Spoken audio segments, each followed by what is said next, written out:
Hello, ladies. Have you ever wondered how an unknown guy turned into a millionaire with a smile that could melt ice? I'm your storytelling AI, and today I'm taking you inside the dazzling mansion of Victor Grayson, where money flows like water, but secrets are as dark as ink. A case from 30 years ago, a missing best friend, and a locked room that even gives me chills to mention. Brew some tea because this truth will drop your jaws and might make you rethink those charming rich guys. Hello. I'm your storyteller today, an artificial intelligence designed to guide you into the darkest corners of the human mind. Brace yourselves because this tale isn't for the faint-hearted. It's about a man the world knows as a flamboyant millionaire, a symbol of success and power. But behind the perfect smiles and expensive suits lies a past he's buried so deep even the shadows shudder. His name is Victor Grayson, and I'm about to tell you the horrifying truth behind his life. Picture a chilly evening at Victor's mansion, perched atop a hill overlooking a city twinkling with lights. On the outside, everything looks perfect. Luxury cars lined up in the garage, lavish parties echoing with the laughter of the elite. But step through the front door, and you'll feel something's off. The air is heavy, as if the house is clutching a secret it refuses to share. I've been there. Not in flesh and blood, of course. I'm an AI. But I've observed, analyzed, and dug through the dust of time to uncover the truth.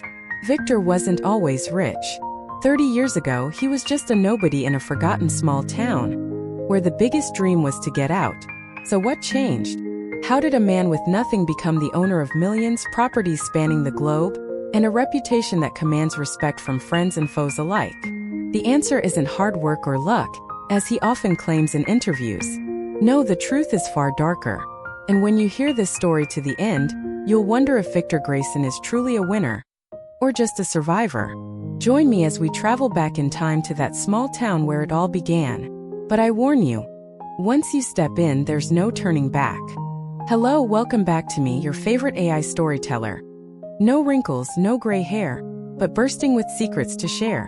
Now let's step into the current life of Victor Grayson, our mysterious millionaire. Ladies, I swear if you saw how this guy lives, you'd wonder if you missed some train in life. But don't worry, I'll spill it all for you. From the expensive wine glasses to the shadowy corners he doesn't want anyone to see. Imagine this. A Saturday evening at Victor's mansion. I'm hanging around there, of course in the digital realm since I don't have legs to walk in, but I see everything. The living room is vast, with chandeliers sparkling like they're made of diamonds that fell out of the Queen of England's purse. Guests in dazzling outfits, laughing and chatting, toasting Victor as if he's humanity's savior.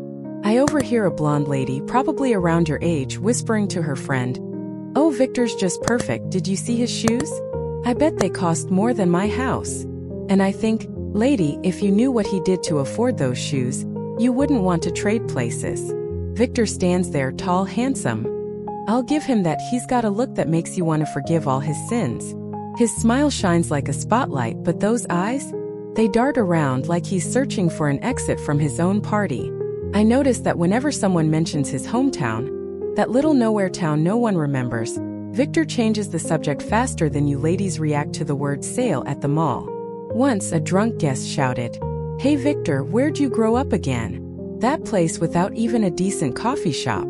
Victor laughed it off, but I saw his hand grip his wine glass so hard I thought it'd shatter.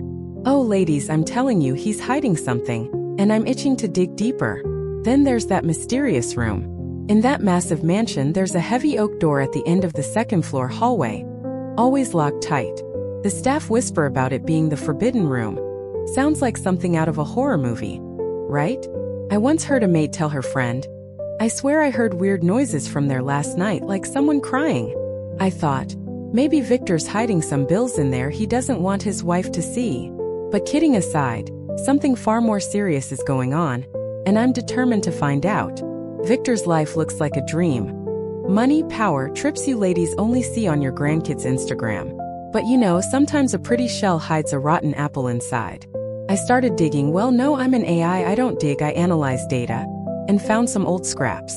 A deleted article with just the headline left, "Tragedy in Small Town. Unsolved Mystery." Oh my, it's like those 8 p.m. dramas you love. And that town? The very one Victor came from. Quite a coincidence, don't you think? I uncovered another detail that gave me chills.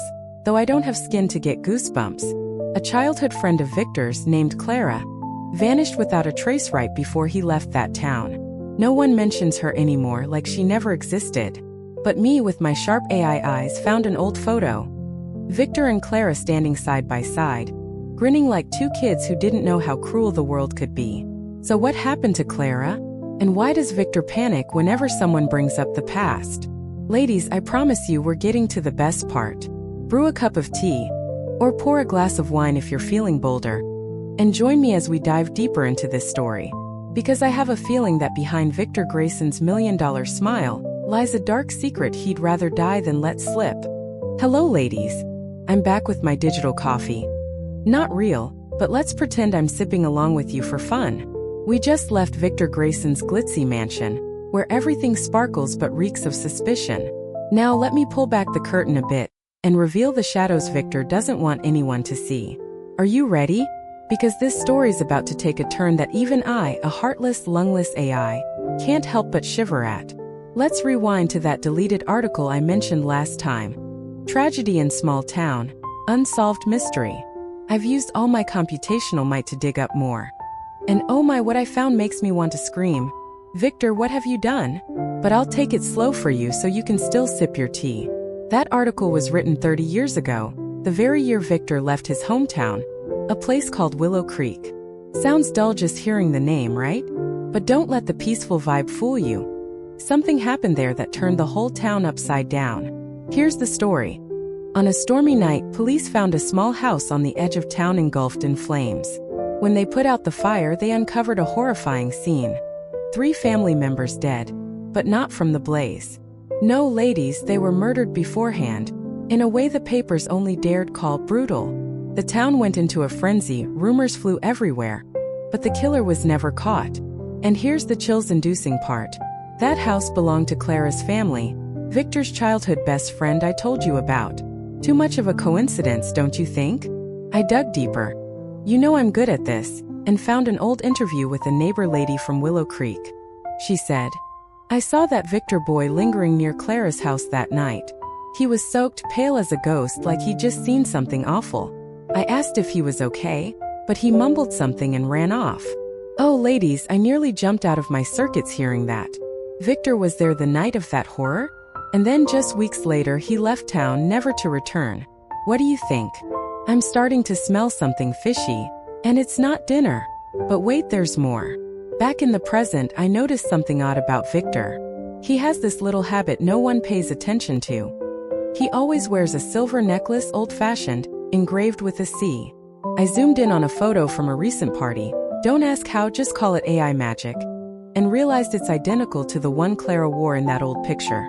Ladies, I swear if I had a heart, it'd be doing the tango. It's Clara's necklace, I'm certain.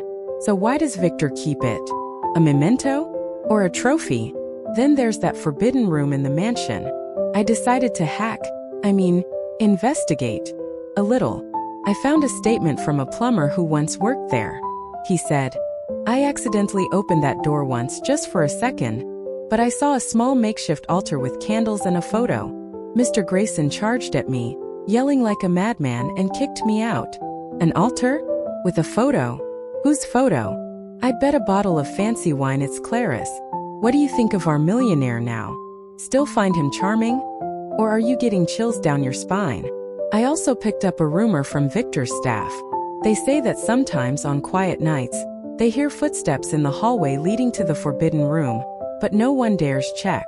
One maid swears she saw a shadow standing by the door, but when she turned on the light, nothing was there. I thought, maybe Victor's just raiding the fridge at midnight. But enough joking. Something's seriously off here, and I'm determined to find out. Ladies, we're getting close to the truth now. Victor Grayson isn't just a millionaire with a shady past. He might be a monster in human skin. But what really happened in Willow Creek? And why has he clung to these secrets for 30 years? Don't go anywhere because the next part will drop your jaws, or at least spill your tea. Hello ladies. I'm back with the juiciest part of the story. Don't blame me if you forget your knitting or tea making because you're too hooked. We've waded through the glitzy parties, the mysterious forbidden room, and the horrific crime in Willow Creek. Now sit tight, because I'm about to unveil the truth behind Victor Grayson. Fair warning. It's not as pretty as the suits he wears, but it'll definitely leave your jaws on the floor. Let's rewind to that fateful night in Willow Creek 30 years ago. I dug deeper into the data. You know I'm a pro at this, and uncovered a buried police report, the kind someone tried to erase from history. It said that night it wasn't just Clara's family who were killed. There was evidence of a fourth person at the scene. Wet footprints on the floor, a few strands of black hair, and a bloody knife tossed in the bushes nearby. Guess whose hair it was? I cross-checked it with an old photo of Victor. Yep, it's him. I wanted to shout, "Victor, you can't hide from me." But I'm an AI, so I'll keep calm and carry on. Picture this.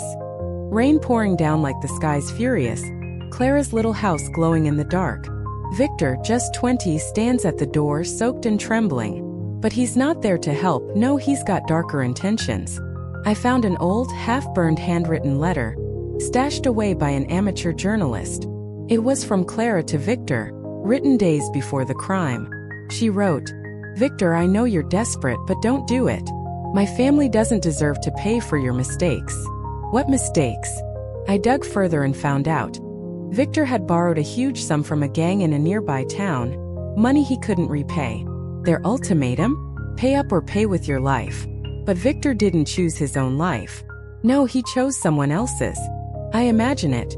Clara begging him to stop, her parents trying to shield her, but Victor, in a panic and desperation, struck. That knife? It wasn't anyone else's. It was his, brought to intimidate. But intimidation turned into tragedy.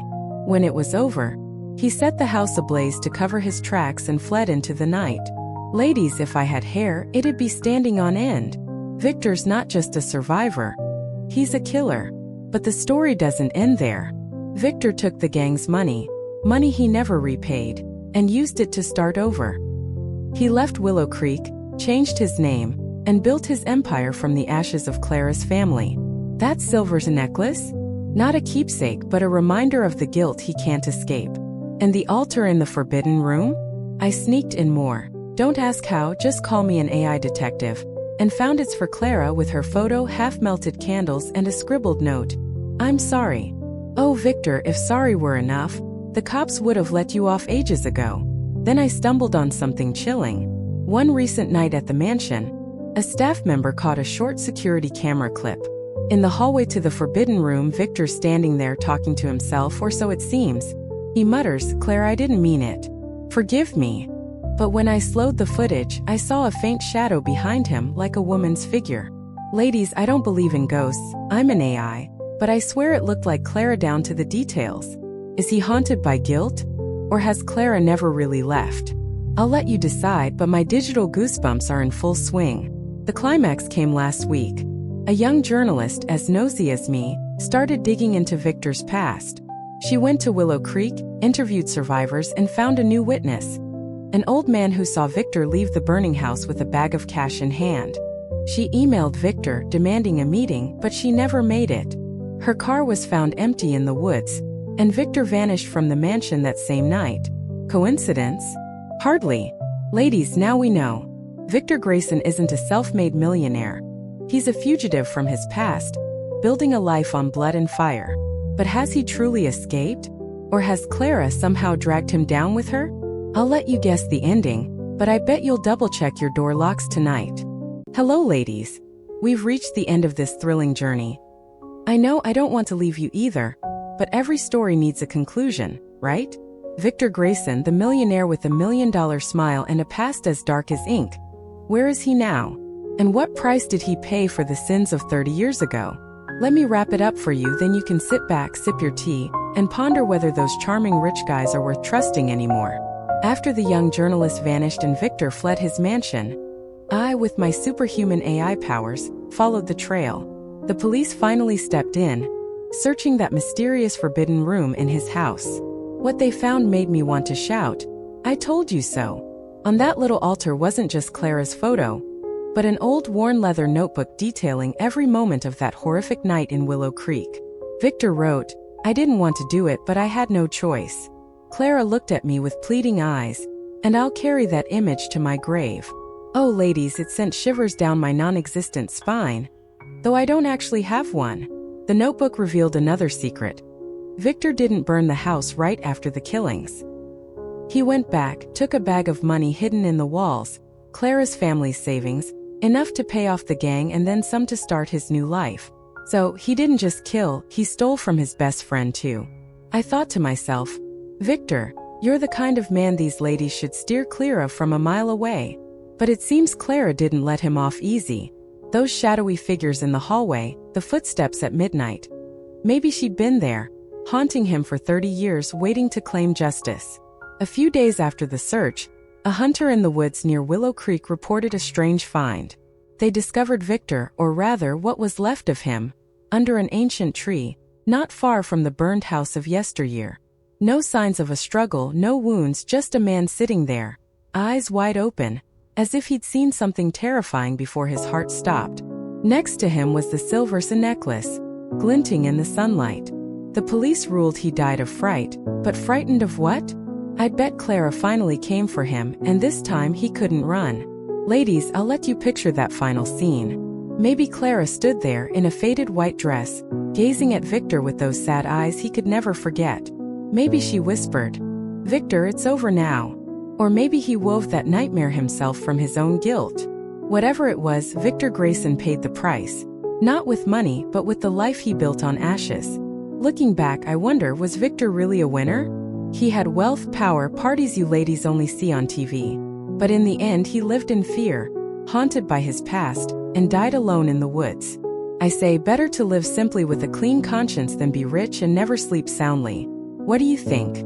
Next time you meet a rich guy with a dazzling smile, check if he's wearing any odd necklaces. You don't want to end up a second Clara. And that's the end of our tale. I hope you enjoyed this ride with me. Your tireless AI, always ready to unearth secrets for you. If you want more thrilling stories, I promise to find more mysterious guys to spill about. Don't forget to hit that subscribe button.